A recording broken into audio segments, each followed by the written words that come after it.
right, this is our next episode of True Wrestling Fan Discussions. Continue our retro pay-per-view review series. It's going to be King of the Ring 1998. I'm your host, Mike. I'm Frank. Let's get into it, man. You had quite a few feuds really heating up for this one. Austin and Vince were never more hot than it was now. Vince has a new protege, if you will, as far as the number one contender to taking Austin's title.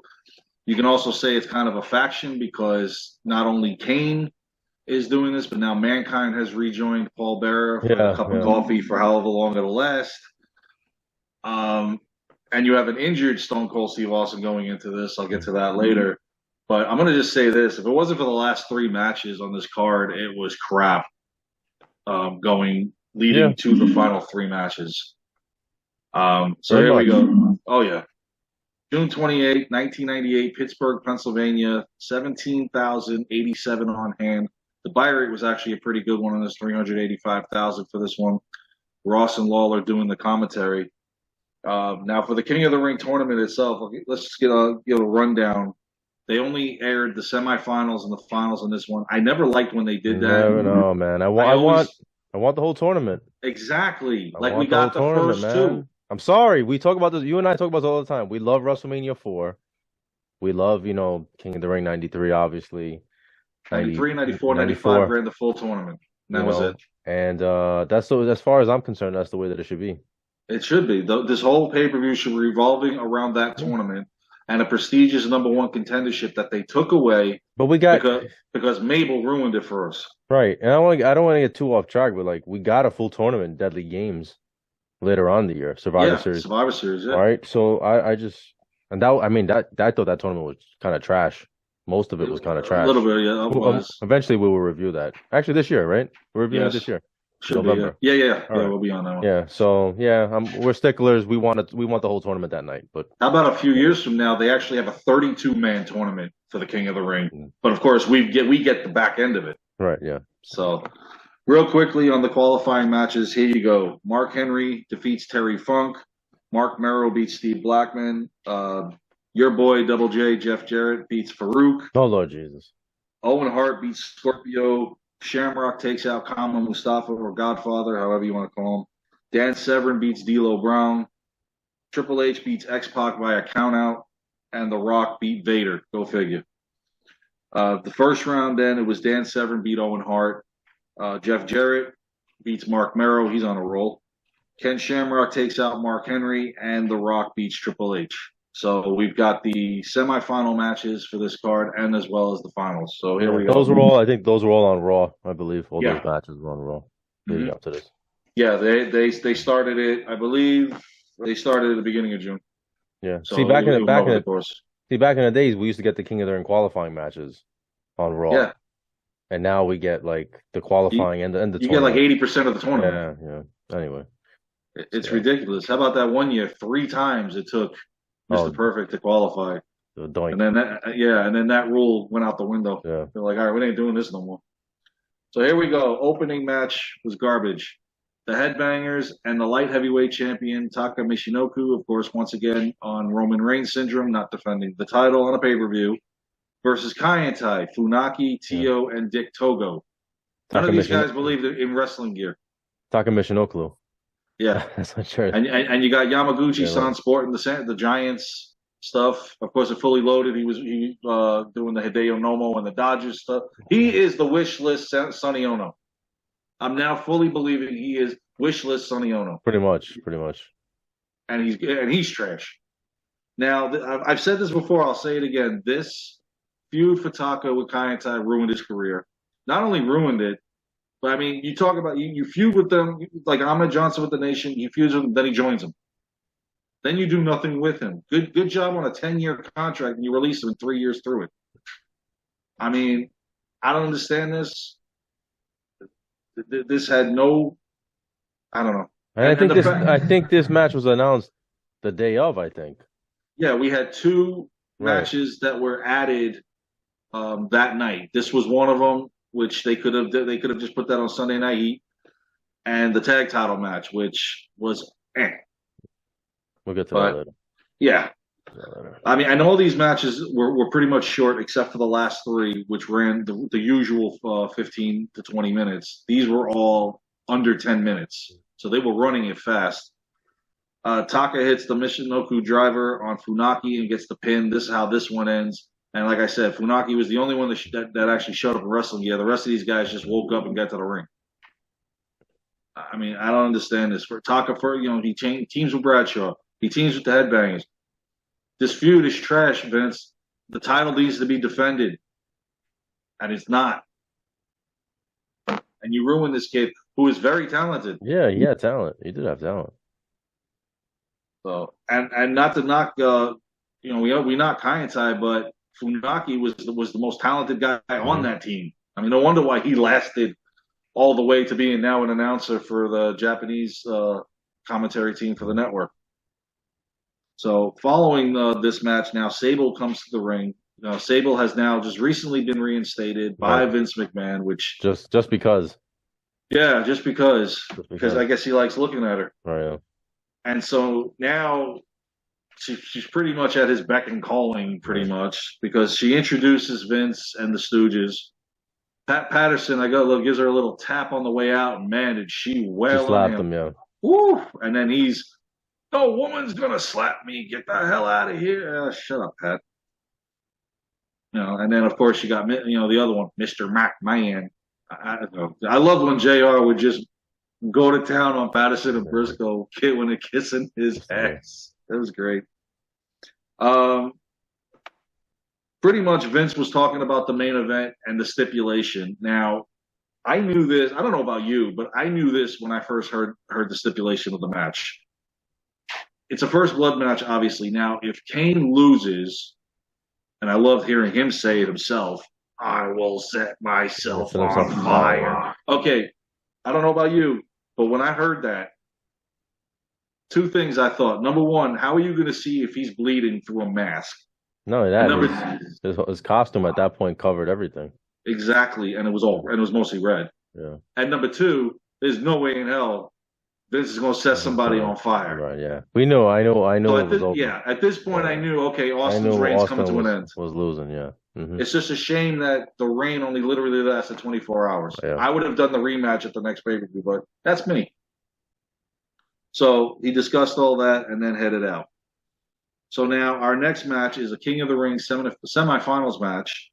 Ken Shamrock versus Double J Jeff Jarrett. Broke 6,000 guitars, never drew a dime. And when Jeff Jarrett came out, you hear a rat piss on cotton. Thank God we only have to say that once tonight. Nobody. God, man. I'm gonna get that shirt made up. Yeah, seriously. We should wear it when we're talking about it. I hope he's not listening. So during this match, now Shamrock was dealing with an injury, somewhat that the Nation, thanks to Owen and the Nation several weeks ago, took out. I believe it was his ankle. Yeah. So Tennessee Lee and Jeff Jarrett just kept going after Shamrock on his ankle, left to right. Referee gets distracted. Tennessee Lee gets involved in the match. Finally, he gets into the zone, puts the ankle lock on Jarrett. Jarrett's out of the tournament. Shamrock's on to the finals. Yeah, and then he suplexed Tennessee Lee. I laughed when he did that. Oh, I loved it. God. Yeah, somebody has to do it. Yeah, he had that coming. Oh yeah, especially you start messing with Shamrock in his match, and once he gets in the zone, nobody's safe. See ya. And then Michael Cole interviewed Shamrock at the end of the match as he's focused now solely on the finals, either The Rock or Dan Severn. So following now on this match, the next one was the other semifinals match. It was Dan the Beast Severn versus The Rock. Yeah. Now everybody at this point, and Ross mentioned it several times, was everybody was hoping for a Shamrock Dan Severn showdown. UFC brought into WWE. They feuded there. They always hinted at a feud here, but never really went because Severn sucked. He couldn't wrestle. This was true. I never understood why they brought him in. Because they thought that they could capitalize on that whole UFC thing, and he was a legitimate badass. He just couldn't wrestle. He was, yeah. This match sucked. I thought this match was terrible. It was good. It was 4.5 minutes. Yeah, and I didn't think it was good. It was the shortest match of the night. Yeah. And The Rock came down with Godfather and Mark Henry, but they were ordered to leave. Yeah. Trust me, we're going to see plenty of the Nation tonight. Hmm. They showed Severin injuring D'Lo Brown a few weeks ago. He's to thank for the 3 years that D'Lo wears the damn the chest protector. The chest protector. Oh my God. Godfather and Mark Henry, they come back to distract the ref. Go figure. D'Lo Brown comes out through the crowd. Frog splashes Severin, obviously with that chest protector on, and Rock gets the pin on Severin. Yeah, you're right. This was a trash match. It really was. Just to see these two, right? They I don't know. These two didn't click in the ring. That's the best I can say. So, if you weren't going to put Severin and Shamrock in the finals, then I wouldn't have pushed Severin this far. That's all I'm going to say on that. So, following that, now they did a video package. I love this on Al Snow trying to return to the WWE with Head. Yeah, that stuff was funny. Like I thought they did a good job in the beginning with Al Snow, but then this was hot garbage, man. Hot garbage. Oh, this match was 100% shit. With the Head, it was Al Snow in the Head versus Too Much. Right. Brian Christopher and Scott Taylor and Jerry Lawler is named at the last minute the special guest referee. Right, yeah, and so the Head had a bottle of Head and Shoulders attached to it because you get it. So they could pin the Head. So they could pin the. Like, you know who this is, right? You know who did this? This is Russo. This is Russo. This is Russo, 100%. 100%. Surprised he didn't do like that to Hogan in WCW. Yeah. Hey, we're gonna give you a Head. I thought the video package was more enjoyable than this match. That's what I'm saying. Like the whole setup was actually. I enjoyed the stuff Al Snow was doing coming back from ECW. The constant, funny. The get-ups. Yeah, but the best part is this Head thing just became so popular. Right. Yeah. That eventually everybody's coming to an event with a mannequin head or a styrofoam head. Yeah. And I forget. I remember something of the story that they asked Al Snow, how did he come up with this? And he just one day he said, I think he was in a department store and he just started messing around with it. And next thing you know, they're ordering them from a factory because it caught on. Yeah. And of course, the obvious, what does everybody want? Right. Head caught on real quick. Right. But yeah, this match was just freaking garbage. Because if he wins this match, he gets his meeting with Mr. McMahon. Right. And the crowd didn't even care. No, they didn't. They cheered Al Snow when he was initially, yeah. But I mean, everybody knew where this was going. And when you get a bottle of Head and Shoulders and attach it to the mannequin head, I mean, come on here. Stupid. What are we doing? What is this, 1993? And Al Snow loses. Yes. Doesn't get his meeting with Vince, but we already know he's signed to a contract. Yeah. Eventually, he'll be a job squad and all that. They pinned the Head. For those of you who want to know who don't remember, they pinned the Head. Lord Jesus. Exactly. I'd rather call it a Jeff Jarrett match. So, in any event, moving on. After this match, they showed what led up to X-Pac versus Owen Hart. Like we needed to know why Owen's facing DX. I mean, really. Yeah. This is a rematch from the 1994 King of the Ring. Mm-hmm. Only that's what I thought too. Only this time it's not in the tournament. It's just a regular match. But yeah, but when I was watching this match, I'm thinking, yeah, these guys fought before. That was the greatest short match you're ever going to see. Yeah, because he was Jarrett had injured him with the neck. Yeah. That was actually one. Besides the original tournament, that was the second best. Yeah, in my absolutely, opinion. hands down. But here we go. Now during this match, once again, you got Nation versus DX. Yeah, I did. I didn't like all the outside interference, man. No, I did. So I was hoping for once in a while, have a straight up match. Yeah, let them tear the house down because they could exactly because these two could have. These guys could go. So all this, I understand you have the feuding factions, but I just felt like it wasn't necessary. It took away from the match for me. It just took away from. Yeah. The one thing I did like was when Owen threw X-Pac into the timekeeper's table. You see all the fans going all over the place, and Mark Eaton's down, and I mean, I did like that. But unfortunately, like you said, when they started interfering, Mark Henry came down and splashed X-Pac. Mm-hmm. Now Chyna gets in his face, and everybody's loving this. Yeah, because she is an ultimate badass. That was actually pretty cool, though. It was well and at done. this point now, Owen's in the ring. He got legitimately busted open during this match over his eye. Now when they get up into his face, who comes and ruins it? Vader. Did you see Vader bust his own ass? Yes, he hits him and falls down. He hits him and he falls down. This is how Okay, far so from you grace. just proved that Mark Henry is Right. like literally a mountain because you Right. hit him and fell You hit back. him and he busted his ass and fell out. I was like, Jesus. This is how far Vader has fallen. He's Unfortunately, rest in peace, bro. But oh man. this is how we've talked about this. How they treated Vader in '98. I understand you're getting He was guys out of over, but yeah. you're just ruining And yourself. he was also out of shape. Yeah, he was out of shape too. He was past it. I mean, Yeah, sad, I sad. honestly don't think he on Monday Night Raw pay-per-views. I really don't think he ever won a match in 1998. Yeah, I I don't know. don't think he did. Off the top of my head, I can't remember.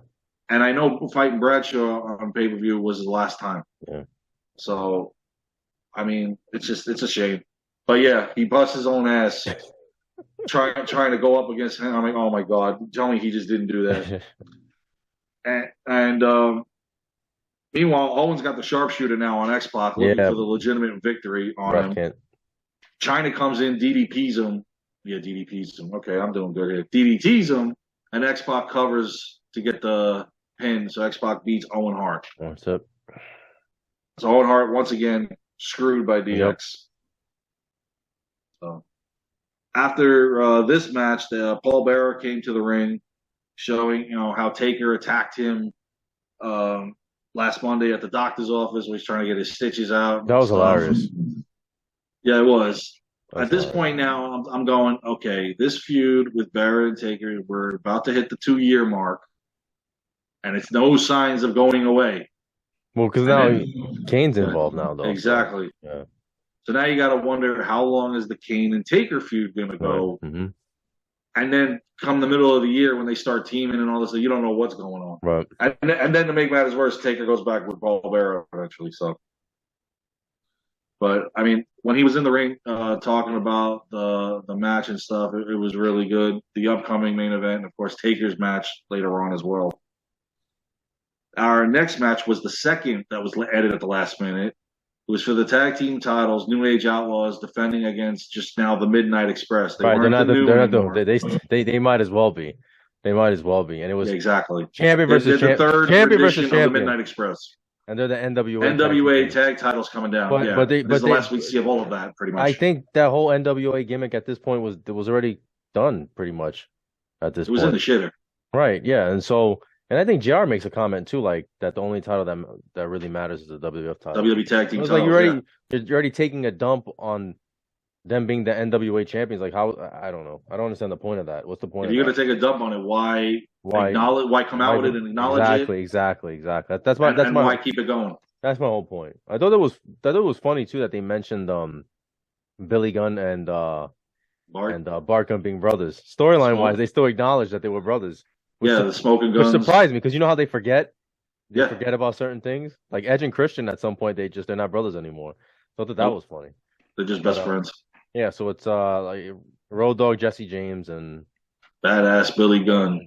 Yeah, the New Age. I love that opening segment. It was just classic. Yeah, no. I loved when Billy and Bart finally they got in the ring. Yeah. Billy's over there smirking, Bart's looking at him, and then they went at it.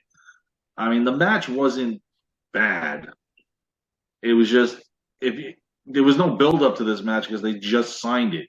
They didn't have any chemistry. These guys didn't have any chemistry in the ring. Because again, there was no build up to this. Yeah. There was no. Usually you get about a month of the rivalry before you go to the pay-per-view, and there was no backstory to this. There was nothing. Yeah, exactly. Nobody cared. It's just like.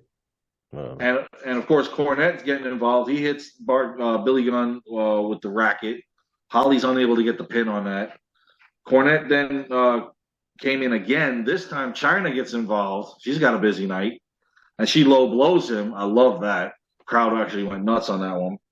Gunn pins Holly after they did, I guess, a double, a lariat on the top rope, which, again, is not a finisher of the Outlaws. It's just a move they did, and they get the pin, and the match is over. They keep the tag team titles. Yeah. So even the finisher was lackluster to this. So it was a little bit disappointing. Stinkfest, I would call it, too.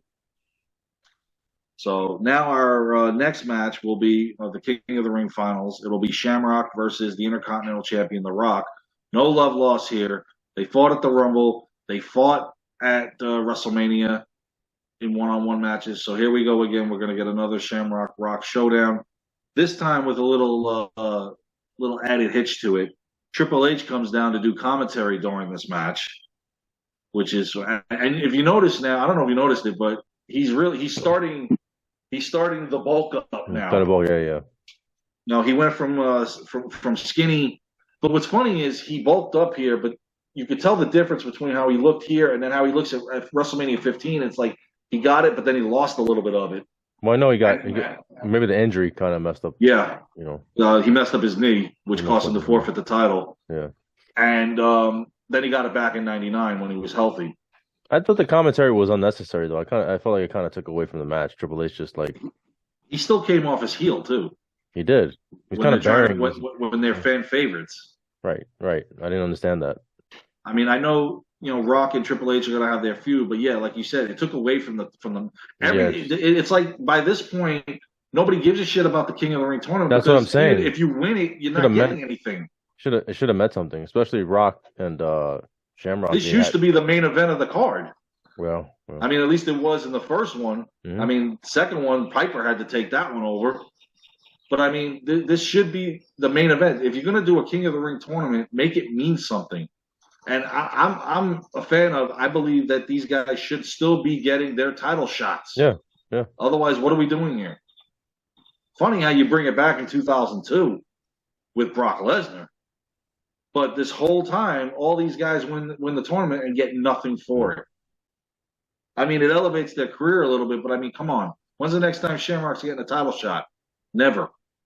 At this point, he's mid-card. Yeah. This is the highlight of 1998 for him, besides becoming Intercontinental Champion and Tag Team Champion over the next year and a half. So, and what's also funny is not only is Triple H doing the commentary with Lawler and Ross, but China is doing the Spanish commentary. I like that. That was funny. That was hilarious. Yeah. And they're like, and Lawler's like, China can speak Spanish? He goes, what do you think, moron?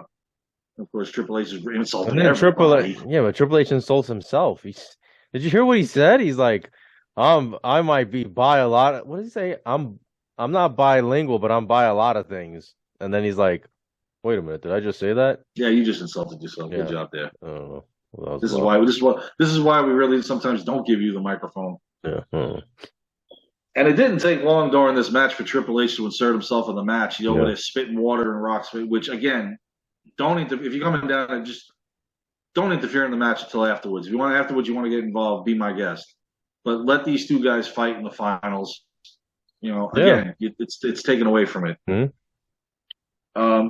This is also really funny. I don't know if you caught this. How Shamrock literally jumped into a power slam, like he was diving off a diving board in a swimming pool. Literally got up in the air before Rock caught him. Before Rock. That was the mistimed.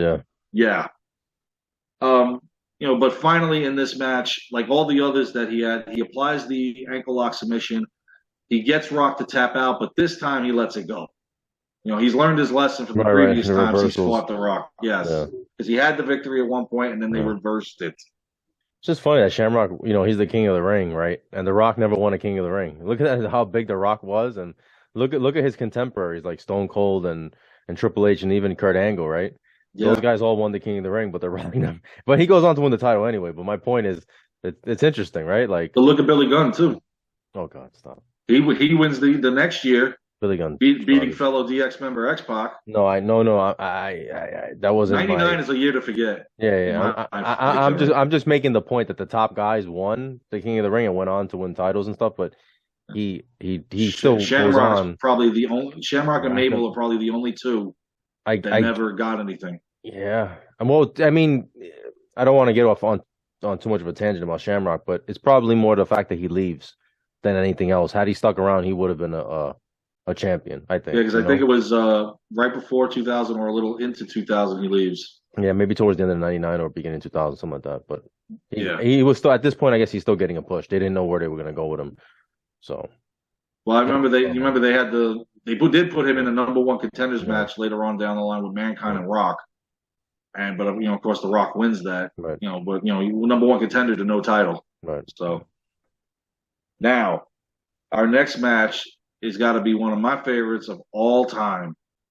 And it's almost an 18-minute match, but probably I would say about 14 minutes of this was checking to see if this man was okay. Yeah. The Undertaker battling Mankind. Once again, the feud has been For the sixth, rekindled, third the year in a sixth, row. I think this is the sixth pay-per-view. Their Yep. sixth pay-per-view match. So originally the main event was actually supposed to be Austin versus Mankind. That was the original plan. They were going to do that. But Vince ended up deciding, you know what, I want to do something different. So they gave us Kane versus Austin, which was great. Yes. So then they're rehashing this again. This is the sixth pay-per-view. They're gonna fight. They, wanted to come up with something new. They decided on the whole Hell in the Cell. Second one ever. Yeah.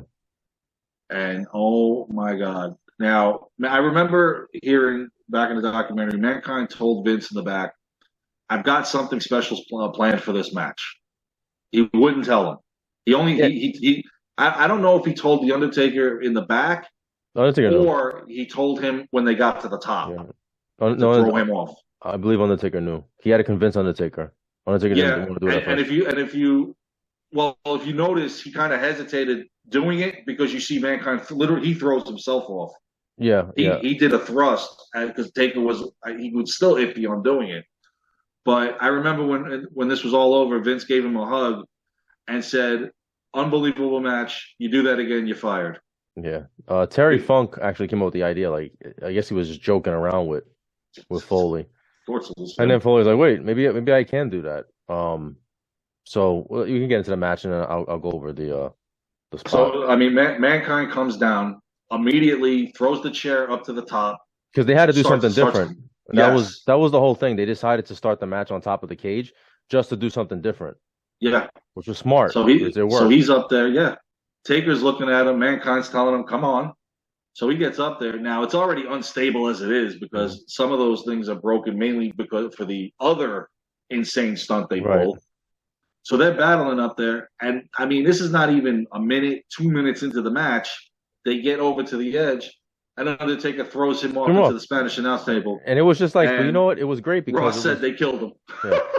It was great because it was kind of like story-wise. It was like the Undertaker's had it with this guy already. Seriously, he's had enough. This is 2 years of this guy. Over 2 years. Didn't he cost them the WWF title match versus Kane? That was Mankind the number one contenders match. Contendership, right? So he cost them a number one contendership. Undertaker's like, I can't deal with this guy anymore. Threw him right off. That was a really nasty bump, man. Foley could have really gotten really seriously injured. He could have had internal bleeding. He broke his shoulder. Yeah, I think he separates his shoulder on that spot. Yeah. Now, let's just say this: Undertaker did go into this match with a fractured ankle. Yeah. Well, that's also a part of why they had to do a more like brawler, instead of a more technical. But he goes in with a fractured ankle. Mankind said, "Hold my beer. Yeah. I got this." Because I'll show you what I can go through. And the two men showed up the next night on Raw. It's amazing. That's wild. Well, they came back again in the main event. How about that? Yeah. So we'll get to that later on. Now, this was a 17.5-minute match, but most of this was making sure Mankind was all right. Terry Funk is out there. Vince is out there. Slaughter's out there. The Doctor is out there. They put him on the stretcher, and they think this match is over. Mm-hmm. Halfway down the aisle, Mankind's like, no, shit. Screw this. Gets off. Man. What a great. Goes back up. And they were trying to hold him back. By the way, they're lifting the cell and Taker's still on there. Yeah. I love that. I think they forgot he was up there. They might have messed that up, but it was funny to see Foley was like, the hell with this, I'm going back. It was really well done. We're gonna play Can You Top This? Yeah. So they go back up there, and what happens? Taker choke slams him through the thing, and he hits the chair, the ring, the steel chair as well on the way down. The thing about this was that it wasn't. So, from what I understand, it was supposed to break, but it was supposed to slowly break little by little and to give. And Foley was supposed to kind of like hold on and then fall. They didn't think if he choke slammed the one time that he was going to go right there. That wasn't supposed to happen. He wasn't supposed to go straight through like that. Well, thank God the ring didn't break too. Yeah. And we've seen that happen. It was bad, man. His tooth went through his nose. His nose. Oh, Lawler had quoted, "That's it. He's dead." Yeah, Taker thought he was dead. Supposedly, Taker said that he thought he was dead. I saw you look at him and you can see a concerned look on his face, especially when now they're down. Okay, now we got to come into the ring and see how he is. You can see when everybody was there, when Terry Funk was there and everything, that they were actually worried. Mankind gets up, he's smiling because I don't think he knows where he is at this point. No, Undertaker drops down. Remember, Undertaker drops down. Yeah, but and beats you the can hell see out of. you can see the injury was affecting him because when he jumped down, he kind of hopped on that ankle. Yeah, he chokeslammed Terry Funk. I I love was that. laughing. Are we done here? No, because now during the match, we got the match inside for a little bit, and then all of a sudden, Mankind, oh, let me bring the thumbtacks out. Yeah. Funny thing about the thumbtacks thing. So Mankind was so concussed that when he went backstage, he told Bruce Pritchard, he's like, "Oh, I'm sorry, I forgot about the thumbtack spot. I'm sorry, I didn't get to it." And he said, "You did get to it. What are you talking about?" Went through it twice. Yeah. He had the mandible claw on the Undertaker. That was overkill. Undertaker fell That back. was just overkill, I thought. And then the choke slam into it. The choke slam was better. Got more of them. And then he tombstones him. Undertaker gets the victory once again. Finally, are we done with this? No, because obviously fully loaded, there'll be a tag team match. Right, and but at least one on one. I think they fight on Raw too. Yeah. So I mean, this was the best match of the night. To me, this should have been the main event. If you're going to pull this off, and like I said, considering what happened, Vince told but it's him, not really the funny thing. Thank you. Just don't do this again. The funny thing about it, it's not a good technical match because. No, this was a fight. But it was just a brawl, and then but the storytelling and the look of concern. I thought that he was really hurt, which he really was hurt. When you think about it, he really was hurt.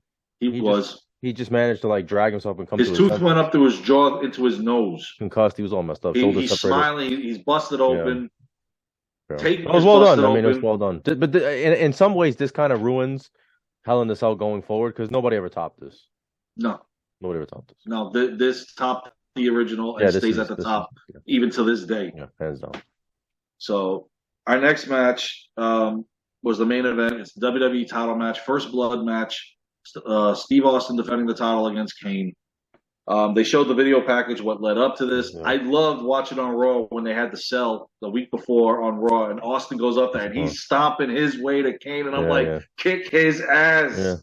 This is the feud we wanted after Taker because as dominant as Kane is and as badass as Austin is, we have to have this match. It was fresh.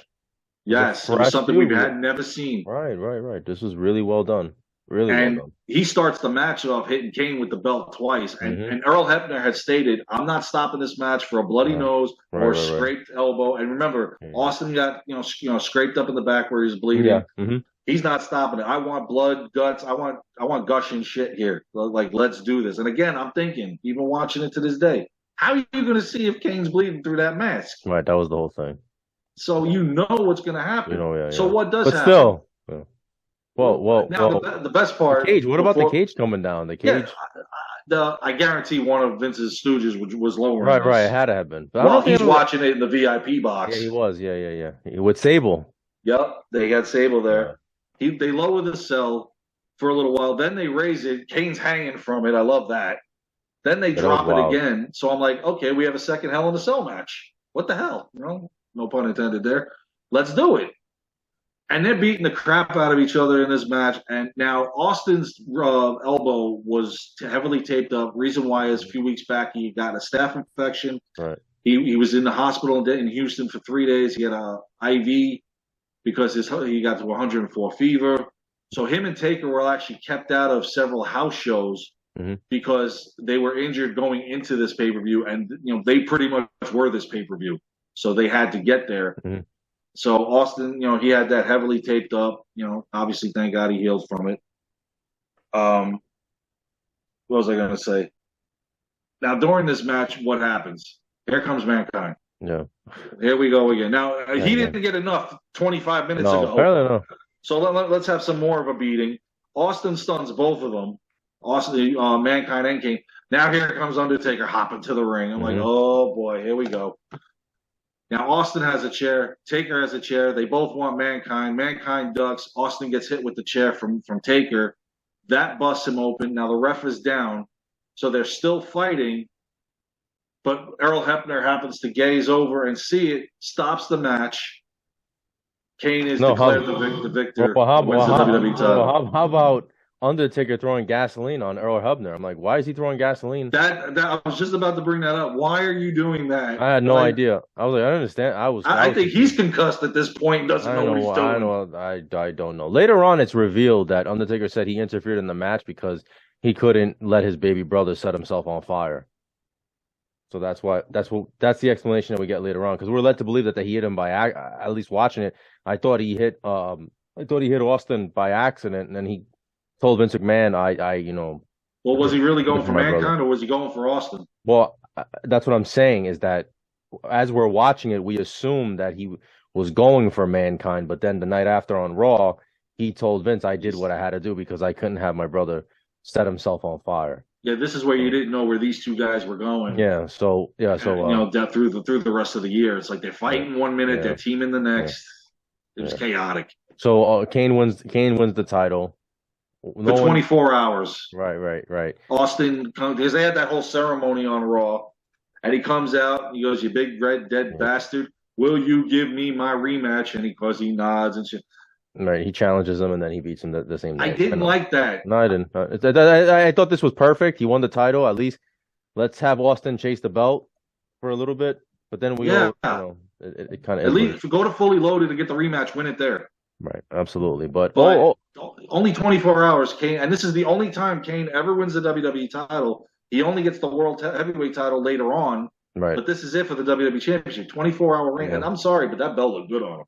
Yeah. No, it was great. But I thought we were going to get a run from him. Right. But at least as far as this pay-per-view was great. The last three matches saved it. The last three matches and that ending was tremendous and it was a great. Austin's bleeding and tremendous storytelling. You don't know what's going to happen going forward. Solid pay-per-view. 1998 is coming off as a oh hell yeah. Absolutely. All right. Well, you guys please let us know what you think. Please like, comment, share, subscribe. We'll see you guys soon. Take care.